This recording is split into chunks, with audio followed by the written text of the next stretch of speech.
안녕하십니까, 덕후맨입니다. 버스 운전 자격 시험 제3강 시간입니다. 여러분을 환영합니다.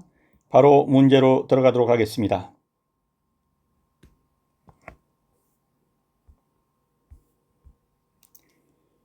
문제 1번입니다. 여객자동차 운수사업법상 중대한 교통사고에 해당되지 않는 경우는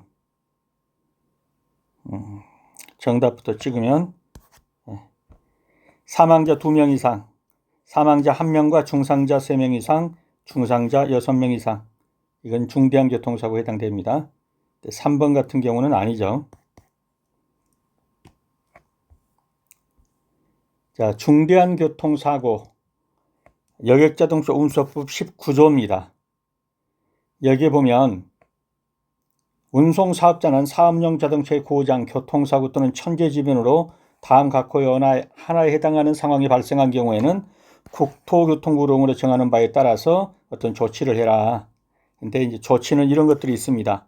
사상자가 발생했을 때는 유류품 관리하고 사업용 자동차 운행을 재개할 수 없는 경우에는 대체 운송수단을 확보해서 여기에 필요한 어떤 필요를 제공해주고, 그 다음에 이제 중대한 교통사고라 하면 이런 것이다 라고 하는데 전복사고, 화재가 발생한 사고, 그리고 바로 대통령령으로 정하는 수 이상의 사람이 죽거나 다친 사고, 이런 사고가 중대한 교통사고인데 시도지사에게 보고하여야 한다라는 게 중대한 교통사고예요. 그래서 이 중대한 교통사고가 일어나면 시도지사에게 보고하는 겁니다. 그리고 일정한 수 이 사람이 다치거나, 이게 이제 어느 정도냐면은 사망자가 2명 이상 생기거나 사망자 1명하고 중상자 3명 이상이거나 중상자 6명 이상인 사고를 중대한 교통사고라고 한다. 이게 여객자동차 운수사법 시행령 11조에 나와 있는 겁니다. 이것을 자주 시험에 내는 거예요. 그래서 여러분은 이것을 어떻게 합니까? 외우는 수밖에 없죠. 사망자 2명 이상, 사망자 1명에 중상자 3명 이상, 중상자 6명 이상. 이것이 중대한 교통사고이다. 이 중대한 교통사고가 나면 어떤 조치를 하고, 그 다음에 두 번째는 보고를 해야 된다. 시도지사에게 보고하는 겁니다. 2번입니다. 운전자격의 취소 효력의 정지 처분의 기준으로 옳지 않은 것은, 정답부터 짚고 가겠습니다. 정답 1번이죠. 위반 행위가 2 이상인 경우로서 그에 해당하는 각각의 처분 기준이 다르면 그중 가벼운 처분 기준에 따른다가 아니라 무거운 처분 기준에 따른다. 어떤 것이 하나 있고 또 2개, 하나가 더 있어요. 이것이 다 처벌 기준이 달라요. 그러면 어떤 처벌 기준에 따르냐? 무거운 것으로 처벌한다, 이 말입니다. 위반행위의 횟수에 따른 행정처분의 기준은 최근 1년간 같은 위반행위로 행정처분을 받은 경우에 해당된다. 맞습니다. 가중처분을 하면 그 가중된 기간은 6개월을 초과할 수 없다. 맞습니다. 위반행위가 고의나 중대한 과실이 아닌 사소한 부주의나 오류로 인한 것으로 인정되는 경우에는 처분을 강경할 수 있다. 맞습니다. 그래서 틀린 것은 1번이고요. 이거는 운수사법 시행규칙 별표 5에 나와 있습니다. 그 별표 5에 보면 위반행위가 2 이상인 경우로서 그에 해당하는 각각의 처분 기준이 다르다면 그중 뭘로 한다? 무거운 처분 기준에 따른다. 나머지는 한번 읽어보시기 바랍니다. 읽어보실 때는 이렇게 해서 늘려서 읽어본다고 말씀드렸죠. 핸드폰의 경우는 이렇게 늘려질 거고요.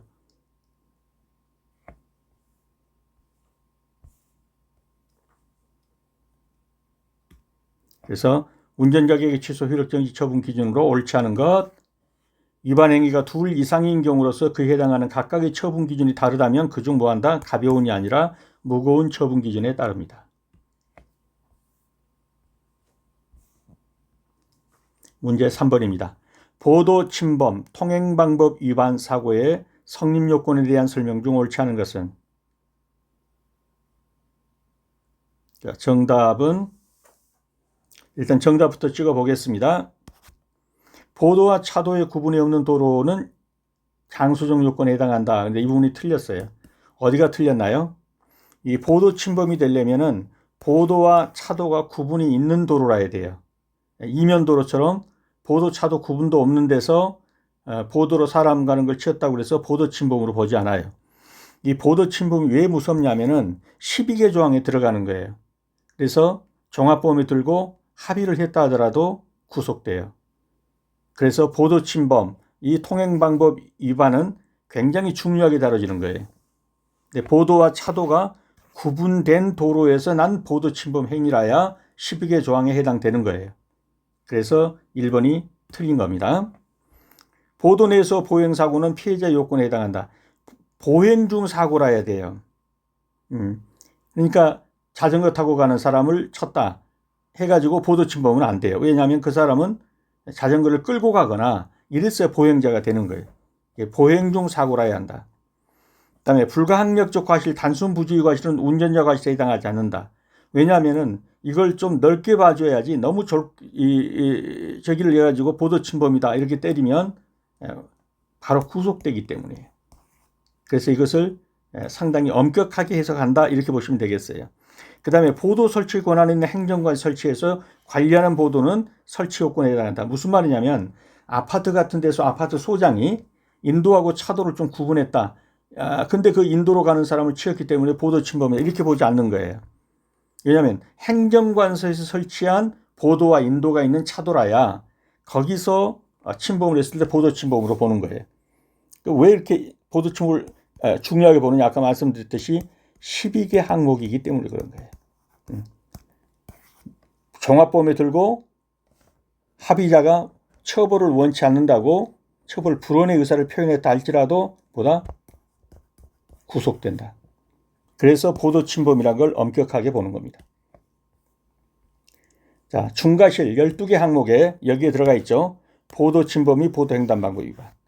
이것 때문에 엄격하게 다룬다 이렇게 보시면 되겠습니다. 이 12개 항목 반드시 알아두셔야 합니다. 여기에 해당되면 뭐예요? 종합범위 들고 또 처벌 불원의 의사 합의를 봐가지고 처벌을 원치 않습니다라고 피해자가 탄원서를 넣을지라도 뭐한다? 구속됩니다. 형사처벌을 받는다는 얘기예요. 그리고 보도와 차도의 구분이 없는 도로는 장소적 요건에 해당한다 그러면 틀린 거죠. 보도 침범 사고가 되기 위해서는 장소적 요건으로 보도와 차도가 명확히 구분된 도로에 보도해야 합니다. 그 다음에 보도 내에서 보행 중 사고는 피해자 요건에 해당합니다. 맞습니다. 피해자가 보도비를 정상적으로 보행 중일 때만 보도 침범 사고가 돼요. 근데 자전거나 오토바이를 타고 가던 중 발생한 사고, 이거는 보도 침범 사고로 보지 않아요. 나머지는 이미 설명드린 거니까 한번 읽어보시기 바랍니다.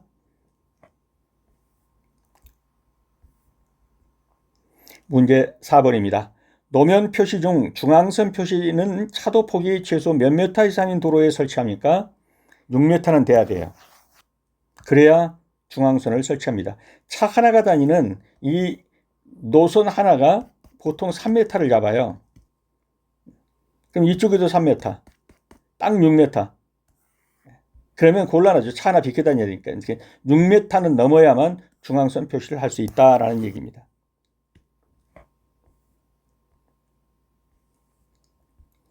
다음 중 캠버 가게 역할이 아닌 것은?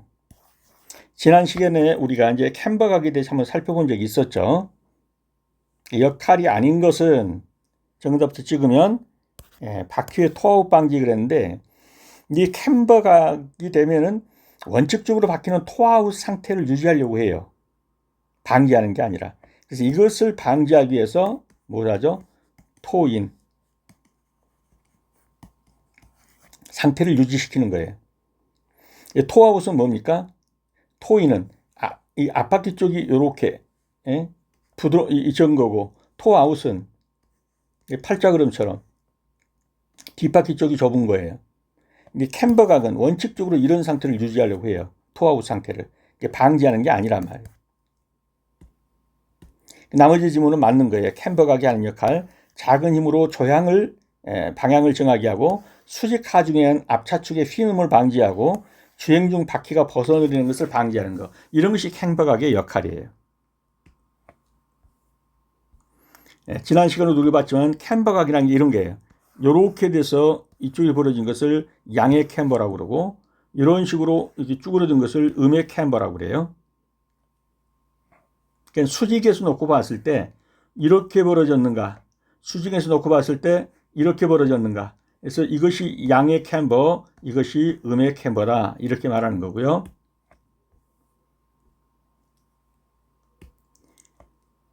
이 캠버가 이제 쉽게 말하면 휠 얼라이먼트에 사용되는 개념이다 이렇게 보시면 돼요. 작은 힘으로 조향을 한다. 옳은 설명이에요. 캠버가 특히 양의 캠버를 주면은 하중이 너클 베어링 쪽에 올바르게 전달되고 킹핀 옵셋이 작아져서 조향 핸들을 조작할 때 힘이 적게 들어요.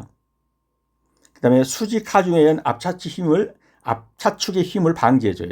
차량에 무거운 하중이 가해지면 바퀴가 아래로 눌리면서 차축이 처지게 되는데 미리 바깥쪽으로 기울어진 캠버각을 주게 되면 하중이 실렸을 때 차축이 평형을 유지하려고 해요. 그래서 이제 이런 원칙으로 휠 얼라이먼트를 앞바퀴 정렬을 하는 거예요. 그 다음에 토아웃 방지, 이건 아니라는 거죠. 원래 이걸 하면 휠 얼라이먼트 이 캠버각을 주면 토아웃 상태로 가는 거예요, 원래가. 이걸 방지하기 위해서 토인을 만들어주는 거예요. 반대로 토인을. 그리고 주행 중 앞바퀴가 벗어나려는 것을 방지할 때 쓰인다. 그래서 주로 바퀴 정렬에서 휠 얼라이먼트 사용된다 이렇게 보시면 되고요. 토아웃 방지가 아니라 토아웃이 일어나기 때문에 이것을 잡아주기 위해서 토인이 있다 이렇게 보시면 되겠습니다. 3번이 틀리고 정답입니다. 다음 중 전조등 스위치 조절 1단계에 해당되지 않는 거. 1단계 켜면 이런 게 켜지죠. 2단계 두 번째 돌려야 뭐가 켜져요? 전조등이 켜지죠. 그래서 스위치 조절 1단계에 해당되지 않는 거 그러면 전조등이죠. 죄송합니다. 1단계에 해당되지 않는 거 그러면 전조등이죠. 요거는 1단계에서 다 켜지고 요거는 한 번 더 돌려야 켜지는 거죠. 전조등은.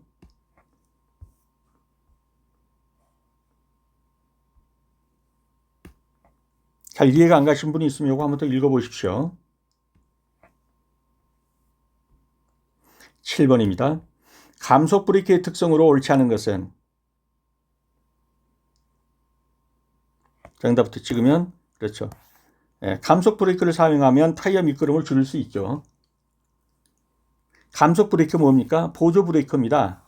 그래서 풋 브레이크 말고 우리가 이제 발로 밟는 브레이크 말고 뭐 엔진 브레이크라든가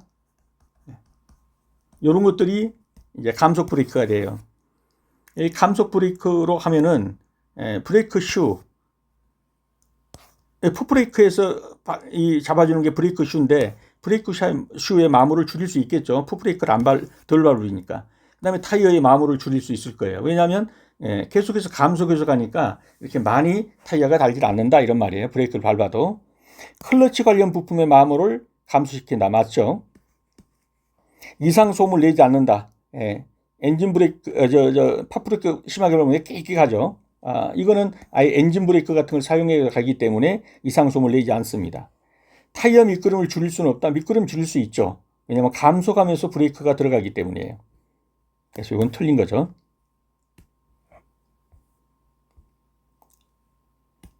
그래서 이 부분도 화면을 멈추시고 한번 읽어보시기 바랍니다. 그래서 감속 브레이크라는 것은 보조 브레이크다. 그래서 배기 브레이크, 리타트 브레이크, 엔진 브레이크 이런 것들이다. 그럼 왜 이걸 사용하면 브레이크 슈나 타이어의 마모를 줄일 수 있느냐? 설명되어 있으니까 읽어보시면 돼요. 2번 지문, 3번 지문, 4번 지문 전부 다 지문을 만들어 드렸습니다. 4번 지문만 한번 내가 같이 볼까요? 타이어 미끄럼을 줄일 수는 없다는 게 틀렸어요. 감속 브레이크는 구동축에 부드럽고 지속적인 제동력, 즉 브레이크 힘을 가하기 때문에 주브레이크를 강하게 밟았을 때 바퀴가 잠기며 발생하는 타이어의 미끄러짐, 슬립 현상을 예방하고 줄여주는 효과가 있습니다. 왜냐하면 계속해서 감속하는 어떤 브레이크적 역할이 들어가 주기 때문이에요.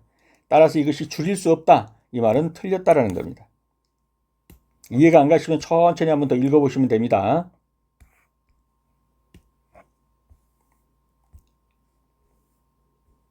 8번입니다. 연석의 기능이 아닌 것은 정답은 그렇죠. 연석, 배수 유도, 차도 경계 구분, 차량 이탈 방지. 고장 차량의 대피소 요건 아니죠. 요거는 길 가장자리라든가 대피 장소가 따로 있죠. 연석이 뭐냐?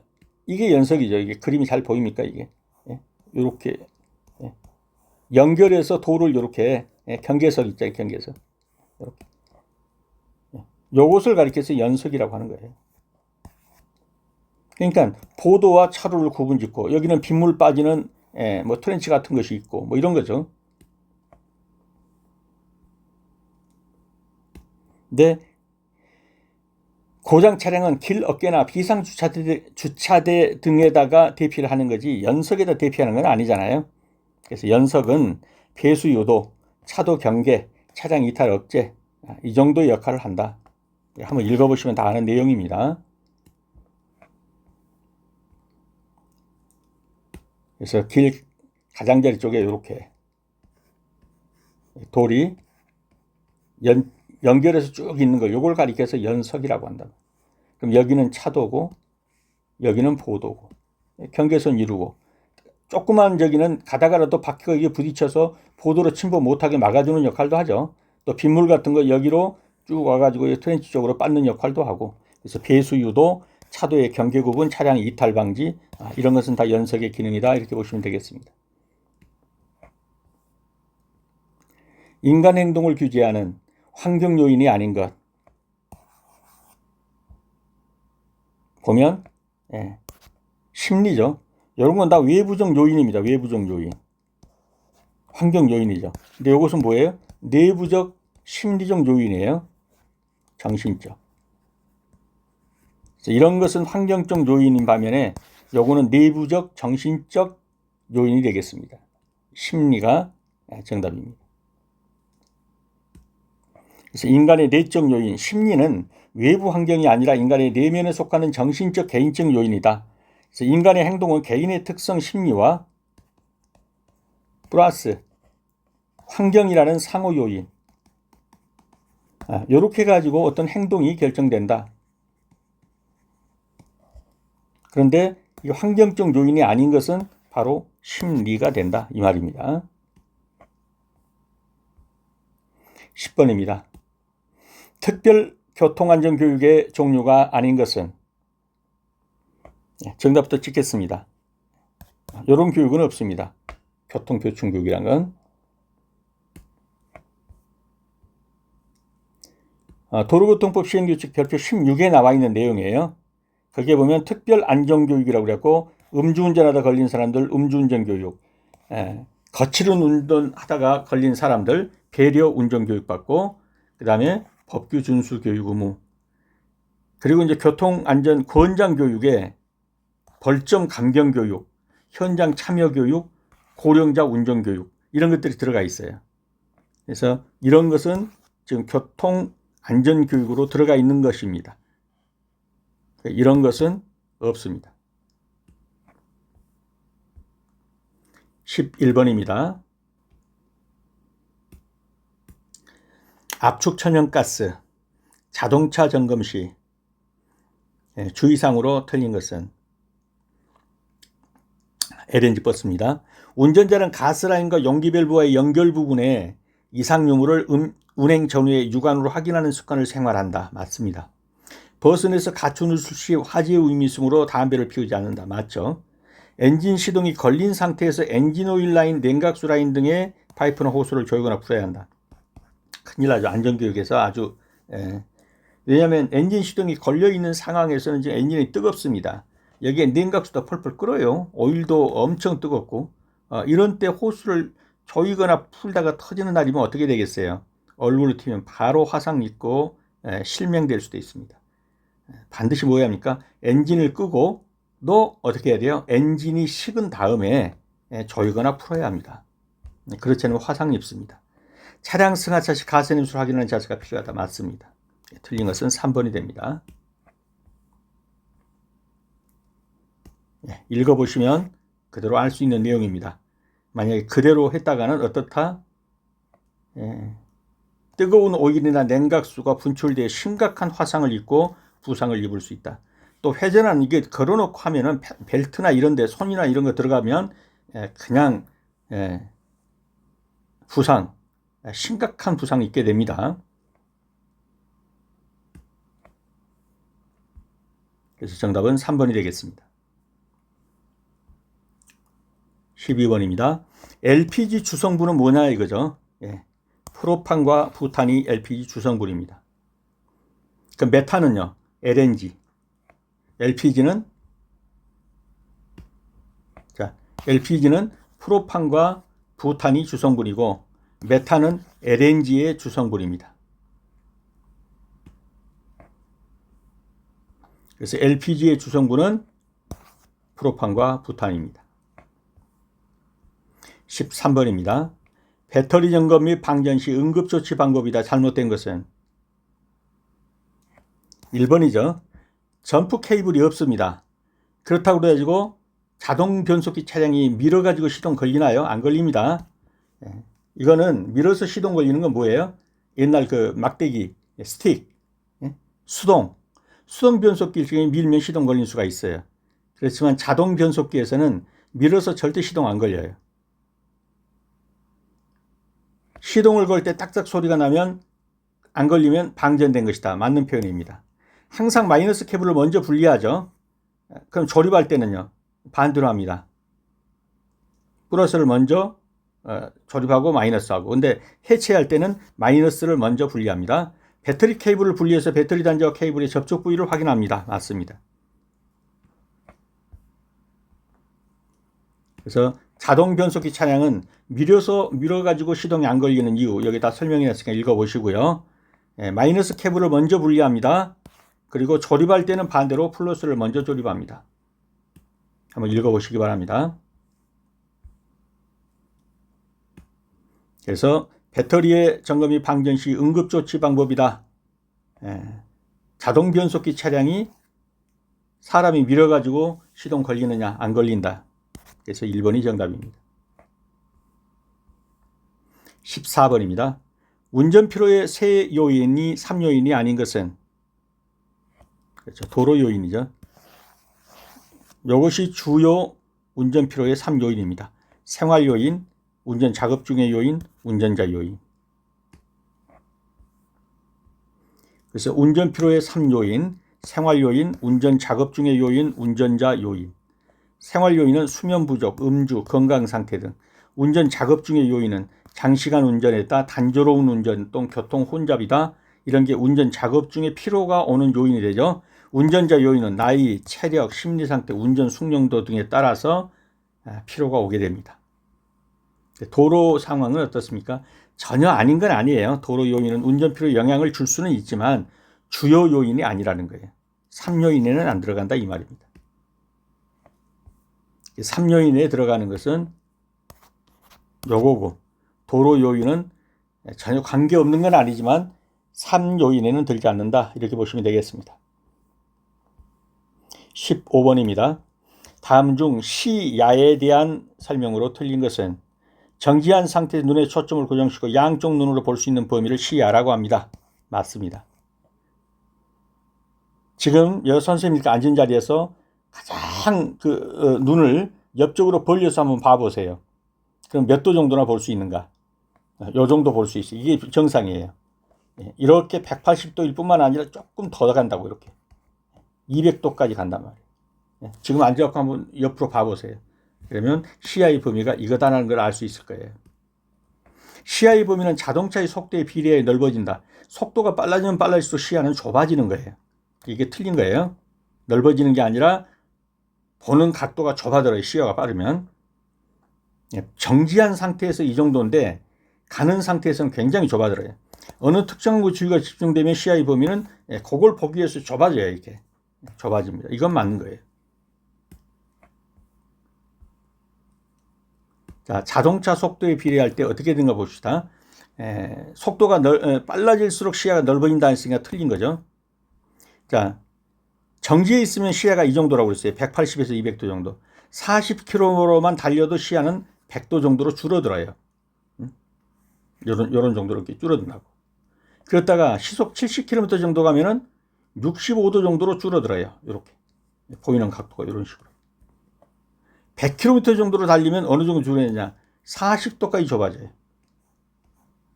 좁아지는 거예요. 따라서 속도와 시야는 속도가 높아질수록 시야는 좁아지는 거예요. 반비례한다 이 말이죠. 특정한 곳에 주의가 집중되면 시야는 좁아져요. 이 부분도 완전히 이해가 될 때까지 읽어보시기 바랍니다.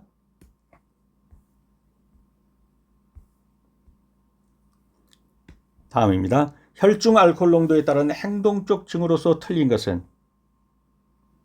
틀린 것. 네, 정답부터 찍으면 4번이 틀린 거예요. 0.4, 즉 40%에서 50% 정도의 알코올 농도다 그러면 이게 어느 정도면 이게 치사량이에요. 치사량. 죽어요. 혼수 상태에 들어가고 죽습니다. 네. 나머지는 맞는 지문이니까 이제 한번 살펴보시면 되는데 중요한 건 이거예요. 혈중 알코올 농도가 0.02에서 0.04 정도이면 어떻게 해요? 쾌활해지고 기분이 아주 상쾌합니다. 근데 술 취한 것 같지 않고. 그런데 음주운전이 얼마죠? 0.03이에요. 그러니까 술 한잔 마시고 엄청 기분 업되고 쾌활해지고 너무 좋아요. 운전하면 막 피를 받을 것 같아. 잘할 것 같아. 이때 이제 운전하면 음주운전으로 큰 사고 냅니다. 뭐 체온이 상승하고 얼큰한 취한 기분이 약간 취기가 도네.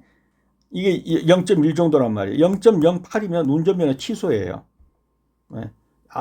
얼큰해 조금 취한 기분 드는데 운전할 것 같아. 네. 이제 바로 면허 취소로 들어갑니다. 절대 술 드시면 운전대 잡으면 안 되겠죠. 그래서 0.4에서 0.5 정도 된다 그러면 의식 잃고 심정지되고 사망에 이를 수 있는 매우 위험한 상태다.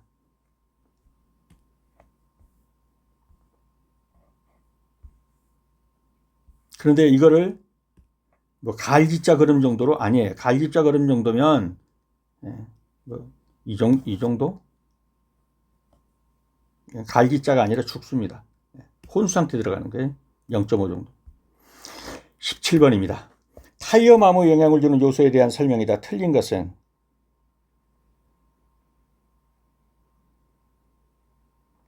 틀린 거.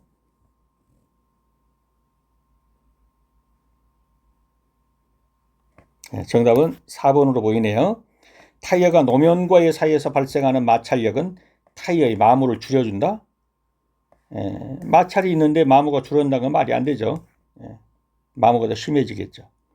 타이어의 공기압이 높으면 공기압 높다가 다 좋은 게 아니에요. 승차감은 나빠져요. 통통 튀긴단 말이에요. 왜냐하면 중앙부 이쪽으로 이 타이어의 중앙 부분이 올라오죠. 이 중앙 부분에 뭐가 있어요? 트레드가 있죠. 트레드. 승차감은 오히려 나빠집니다. 공기압이 너무 높으면. 포장도로는 비포장도로를 중요했을 때 타이어 마모를 줄일 수 있다. 그렇죠. 기온이 올라가는 여름철은 타이어 마모가 촉진되는 경향이 있다. 그렇습니다. 정답은 4번이 틀렸고 정답이 되겠습니다. 마찰력은 타이어의 마모를 줄여준다. 그러니까 틀린 거죠. 마찰력은 타이어가 굴러가거나 멈출 때 노면과 긁히면서 생기는 힘인데 이 마찰력이 작용할수록 어떻게 해요? 타이어는 그만큼 많이 다르겠죠. 줄여주는 것은 아니기 때문에 그래서 틀린 거고요. 공기압이 높으면 승차감이 나빠지고 트레드 중앙 부분의 마모는 촉진됩니다. 읽어보시고요. 기온이 올라가는 여름철은 타이어 마모가 촉진되는 경향이 있습니다. 맞습니다. 여름철에는 어떻게 해요? 아스팔트나 노면 온도가 매우 높아지죠. 그래서 타이어의 주성물인 고무도 열받아 이제. 그래서 연해져요. 고무니까. 그럼 연해지면 어떻게 해요? 도로를 달릴 때 마모가 더 빠르게 일어나겠죠. 그래서 더 빠르게 마모가 일어나는 거예요. 여름철에는 더 마모가 심해지는 거예요. 정답은 타이어가 노면과 사이에서 발생하는 마찰력. 이 마찰력이란 건 바로 이꼬르 뭐예요? 마모예요. 마모. 마찰력이 타이어 마모를 줄여준다. 거꾸로 된 거죠. 마찰력은 타이어 마모를 촉진시키게 되는 겁니다. 그래서 4번이 틀리고 정답입니다. 18번입니다. 여름철 자동차 관리로 틀린 것은? 쭉 보면 보이죠. 서리 제공 열선 점검. 이건 어느 철에 하죠? 그렇죠. 가을철 서리 내릴 때. 요거는 여름철에 냉각 장치. 엔진도 뜨거워지고 사람도 덥고 그러니까요. 와이퍼 작동 상태. 이건 왜요? 장마철. 와이퍼는 제대로 작동하는가. 타이어 마모 상태 점검 맞고요. 왜 그래요? 빗길에서 타이어가 많이 마모되면 수막 현상이 일어나요. 그래서 마모 상태 점검하셔야 돼요. 그런데 서리 제고용 열선 점검은 가을철에 하시면 됩니다.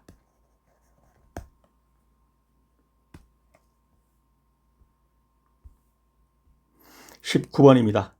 커브 지점에 주로 발생하는 사고 유형. 그렇죠. 정면 충돌 사고죠. 그림을 잘 못 그리니까 뭐. 이쪽에서 이쪽 가는 차가 이제 또 이쪽에서 이쪽 가는 차. 원심력이 작용한단 말이에요. 그러다 보니까 이쪽에 중앙선을 이렇게 넘어올 수가 있는데 여기서는 이 차가 안 보이죠. 커브라서. 안 보이니까 정면 충돌은 뭐예요?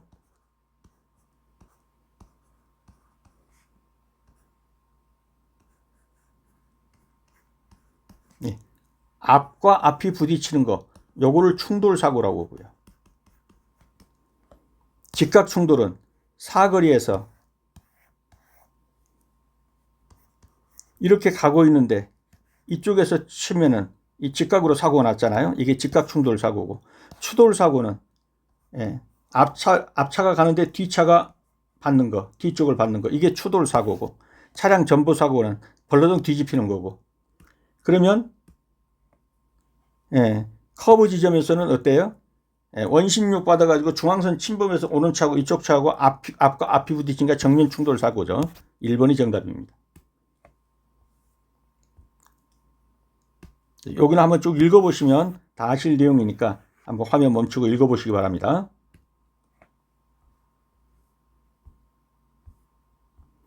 20번입니다. 베이퍼록 현상이 발생하는 주요 이유로 옳지 않은 것은? 정답은 4번이죠. 베이퍼록 현상은 뭐죠? 열화 현상이라고 그러죠. 오일이 공기가 잔뜩 들어갔어요. 이게 더워가지고 베이퍼 공기방울이. 오일만 있어야 밀어주면 바로 힘을 받는데 이 안에가 공기방울이 많이 들어가다 보니까 밀어도 푹푹 들어가는 거예요. 힘은 안 받고. 공기는 압축되거든요. 주로 이제 불량 브레이크 오일 사용할 때 맞고요. 브레이크 오일 변질로의 비등점이 저하했을 때 빨리 끓어가지고 긴 내맑게 계속 브레이크 밟았더니 브레이크 드럼이 과열될 때도 마찬가지로 열화 현상이 일어나죠.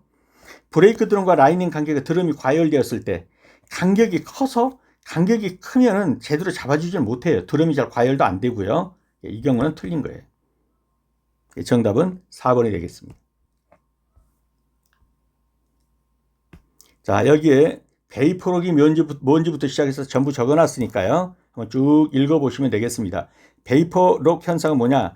브레이크 마찰열 때문에 브레이크 오일액이 끌어올라서, 브레이크 오일이 있잖아요. 이게 끌어올라서 그 안에 공기방울, 기포가 생긴 거예요. 이걸 베이퍼라고 그래요. 이거는 피스톤 압이 밀면은 유압처럼 밀어주지 못하고 이게 솜처럼 요거 자체가, 베이퍼 자체가 이렇게 밀리는 거예요. 그러니까 안 받는 거예요. 힘을 안 받는 거예요. 브레이크를 밟아도 잘 안 듣는 거예요. 그런데 간격이 커서 드럼이 과열됐다는 건 틀렸다. 한번 읽어보시면 다 알 수 있는 내용이에요. 쭉 한번 읽어보시기 바랍니다.